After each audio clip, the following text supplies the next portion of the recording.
اچھا خیر صاحب، ایک بڑا عمومی سا سوال اکثر ہم ٹیلی ویژن میں بھی دیکھتے ہیں، میڈیا میں بھی اس کا بات چلتی ہے، اور بہت علماء حضرات بھی اس بات کی تاکید بھی کرتے ہیں، اور اس کو ایک قربانی دینے والے کے لیے کیا یہ ضروری ہے کہ وہ اپنے بال ناخن وغیرہ کچھ دن پہلے کاٹ لے؟ اگر وہ خدا نہ خواستہ نہیں کاٹ سکا، بال نہیں کاٹ سکا، ناخن نہیں کاٹ سکا، یا وہ جو میں نے آپ کو بتایا عرض کی ہے، تو کیا وہ قربانی کے ثواب سے محروم رہ جائے گا، یا اس کی قربانی نہیں قبول ہوگی؟ اس سلسلے میں ذرا پلیز رہنمائی فرمائیں۔ بال ناخن وغیرہ کاٹنے کے حوالے سے رحمت دو عالم صلی اللہ علیہ وسلم نے جو ترغیب ارشاد فرمائی ہے، یکم ذی الحج سے پہلے ترغیباً فرمایا۔ ترغیب جو ہوتی ہے اس کا زیادہ تر تعلق استحباب کے ساتھ ہوتا ہے یا سنت کے ساتھ ہوتا ہے۔ آپ نے ترغیب ارشاد فرمائی کہ یہ عمل قربانی کرنے والا پہلے دن سے کر لے، یعنی یکم ذی الحج سے پہلے کر لے، تاکہ قربانی تک اس کی مشابہت حجاج کرام کے ساتھ ہو جائے۔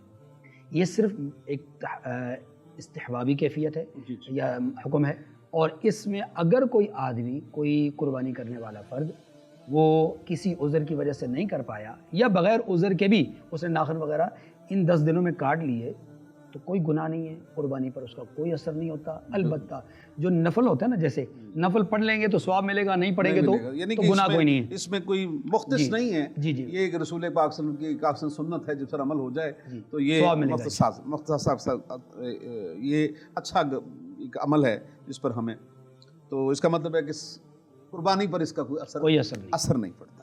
قربانی کے وقت ہم مطلب کہ بہت سے ایسے اعضاء ہوتے ہیں جن کو جانور تو حلال ہے، لیکن کچھ ایسے اعضاء ہیں کہ جو کھانے میں ہم کراہت محسوس کرتے ہیں۔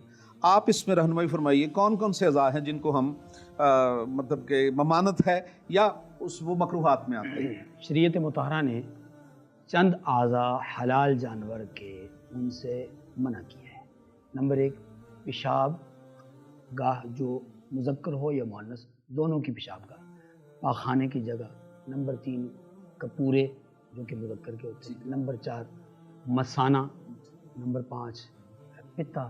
اور نمبر 6، غدود جو جسم کے اندر گوشت کے ساتھ ہوتے ہیں اس کی جو ہے۔ اور نمبر 7 یہ کہ بہتا ہوا خون۔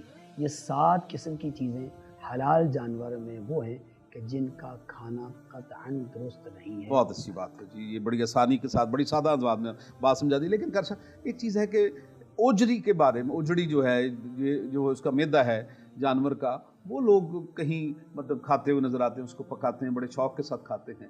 اس کی آپ کی رہنمائی فرمائیں۔ میں نے جو 7 اعضاء بتلائے یہ ممنوع ہیں، اوجری ممنوع نہیں ہے، لیکن اوجری کو صاف کرنے کا ایک تجربہ ضروری ہے، یعنی تاکہ اس کی اس کے اندر جو علائش ہے اس کو صاف کر لیا جائے۔ چلے جی، یہ بھی بڑی آسانی ہوگی سب ناظرین کے لیے کہ علامہ صاحب نے 7 آپ کو چیزیں بتا دی جن کو کھانا بنانا اور پکانا جو ہے وہ جائز نہیں ہے۔